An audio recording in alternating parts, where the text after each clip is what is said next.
Welcome to another episode of the Noles Podcast. I am your host, Gregory McCoy. This podcast is by a fan, for fans. I am not a journalist. I am not a reporter. I am not an insider. I do not work for a website. The majority of my content comes from me, in my opinion. Other information comes from the internet. Today is February 11th, 2020. I got about 5 different segments here for this episode. I hope you enjoy it. Let's go ahead and get started. First segment is entitled Ron Sellers versus Fred Biletnikoff. Who was the better wide receiver? Let's settle this. All right, first up, Ron Sellers. Nickname Jingle Joints, 6'4", 205. Career at Florida State, 212 receptions, 3,598 yards, 23 touchdowns. Still holds 17 receiving and scoring records. Season 86 receptions, season record. 1,496 receiving yards, season record. 16 receiving touchdowns, 16 receptions in a game. 270 receiving yards in a game. 5 receiving touchdowns in a game. His number 34 was retired. I had to do a lot of research to get some film on Ron Sellers. He was a great player, man. He didn't have the great pro career, but he came after Fred Biletnikoff, and he broke most of, if not all, of Fred Biletnikoff's records. He was one of the guys that put Florida State on the map, if you will, early on, and his number 34 is retired. Ernie Sims, the great linebacker for Florida State in the early 2000s, wore that number 34 after getting Ron Sellers' permission. But Ron Sellers will forever will be one of the greatest Noles of all time. So next up is Fred Biletnikoff, 6'1", 190. Helped get the first win over the Florida Gators. He was the first All-American at Florida State. He set all of Florida State's receiving records until Ron Sellers came to Florida State. He had a great pro career, Super Bowl MVP, Hall of Famer. The Fred Biletnikoff receiving award for the best receiver in college football is named after him. I didn't really have to do a lot of research to get film on Fred Biletnikoff. You're talking about one of the greatest receivers of all time for the Raiders and for the NFL. He used to put Stickum all over his body to catch passes. Stickum was outlawed in 1981, but he was out of the NFL at that point. Just one of the greatest. He's probably the guy that put Florida State on the map, man. In the Gator Bowl against Oklahoma, I want to say his senior year, he went off. He had like 13 catches for 192 yards. He was just a phenomenal player for us. So I really can't pick a winner here. I'm going to say they're both winners because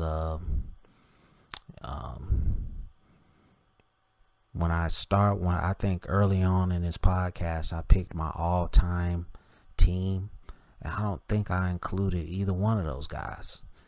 And, I was just operating based off of recent memory from when I started, being a fan of Florida State. So they're both winners. So let me know what you think about that segment. I'm going to move on to the next segment, which is entitled trade all 3 national championships to go on a Clemson run starting this year. And here's what I wrote about that.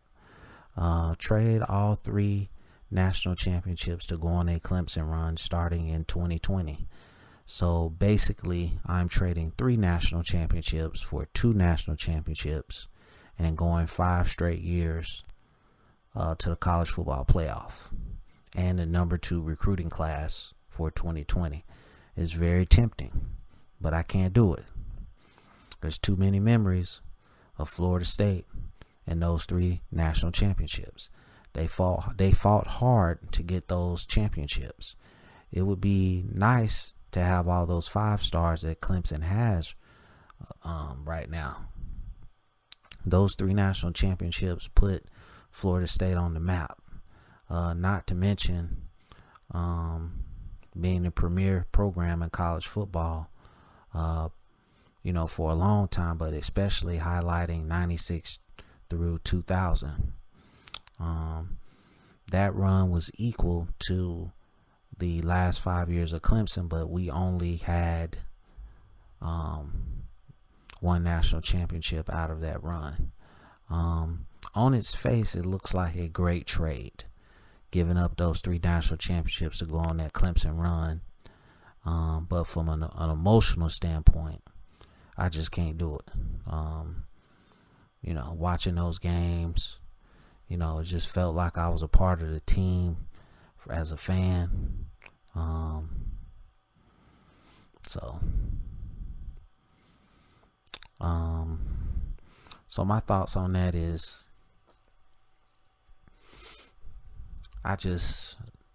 those 3 national championships mean so much, man. Especially the first one when we beat Nebraska and Bobby Bowden got over the hump. I really enjoyed it. And then the second one in 99, wire to wire, the only team in college football history to do that. I mean, that's what made that one special. And then the one in 2013 is what kind of brought us back, and we won 29 in a row. So, they all have special meaning to me. I wouldn't trade them to do what Clemson did. We want to be better than Clemson. So, let me know what you think about this segment. My next segment is entitled, "Is Mixed Martial Arts, MMA, slowly becoming a challenger to football?" And here's what I wrote about that. Is MMA slowly becoming a challenger to football? It is very slowly becoming a challenger to football, in my opinion. MMA's fan base has probably quadrupled over the last decade. But football, in my opinion, will always have MMA beat, because football can market to kids, whereas MMA really can't. Football gets the kids while they are young, and MMA gets kids when they get older. I love Jorge Masvidal. He's one of my favorites right now. He talks smack and he backs it up.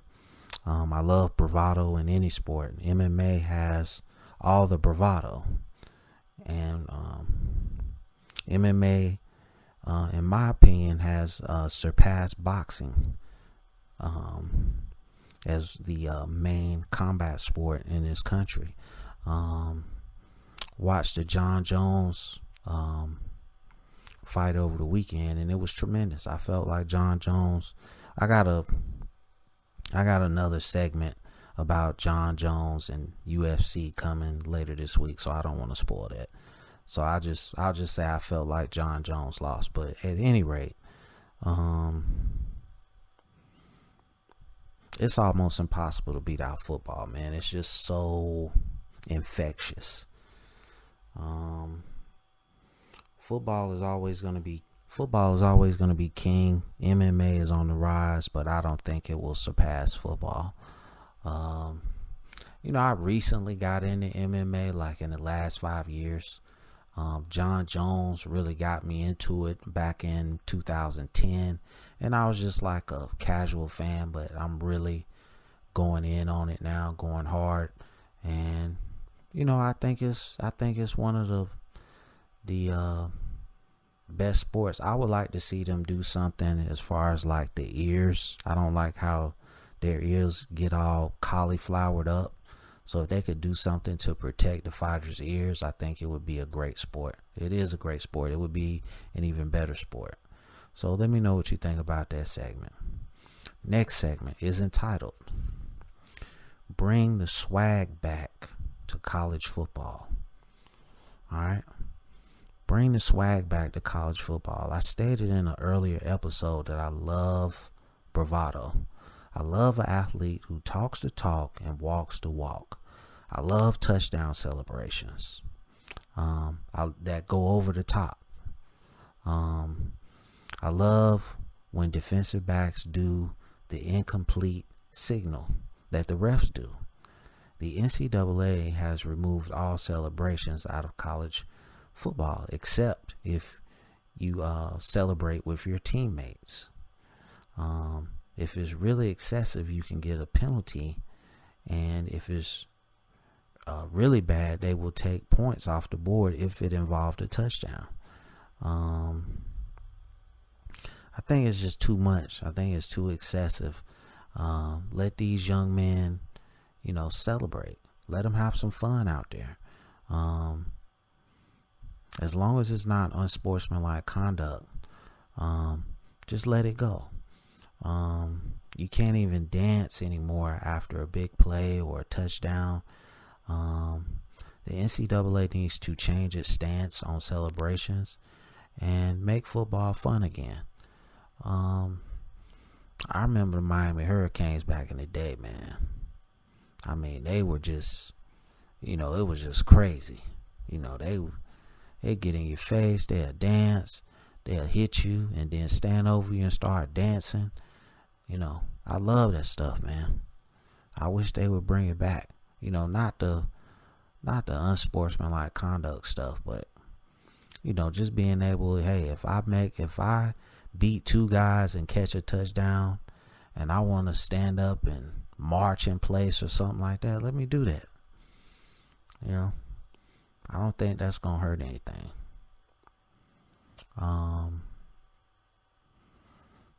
So let me know what you think about this segment. And my last segment is entitled After the Super Bowl until August, what are you doing? I'll probably be watching the NBA a little bit. I'm definitely gonna watch it when the playoffs pick up. I'll be watching the NFL Combine, especially trying to see what Cam Akers and Stanford Samuels III does. Watching the Florida State spring game. NFL free agency starts March 1st. I'll be working on my podcast and YouTube thing. Uploading as often as possible. Watched about 5 or 10 minutes of the XFL over the weekend. It wasn't that bad. The kickoff thing is just weird. Spending time with family is number one. I gotta go see Wonder Woman 1984. I just want to show a greater appreciation for life. Since everything can be over in a second in wake of the Kobe Bryant unfortunate situation.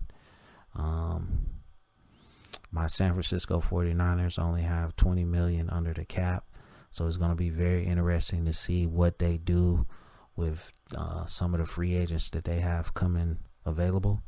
That's why they paid John Lynch and Kyle Shanahan the big bucks to figure that stuff out. Next season, Jimmy G has to earn that $28 million that he's making. He can never throw 8 passes in a game again. The Super Bowl loss still stings. And I feel like Richard Sherman has to go. He's a liability in man coverage. And I do not like him. Period. He is overrated. He has always been overrated his whole career. So I will monitor this situation very closely. That's going to conclude this episode. I hope you enjoyed it. It's available on YouTube. It's available on Apple Podcasts, Google Podcasts, and Spotify Podcasts. If you're listening to this on YouTube, please scroll down to the description, click on one of the links, rate, review, and subscribe. I really need it. I really appreciate it. And as always, go Noles.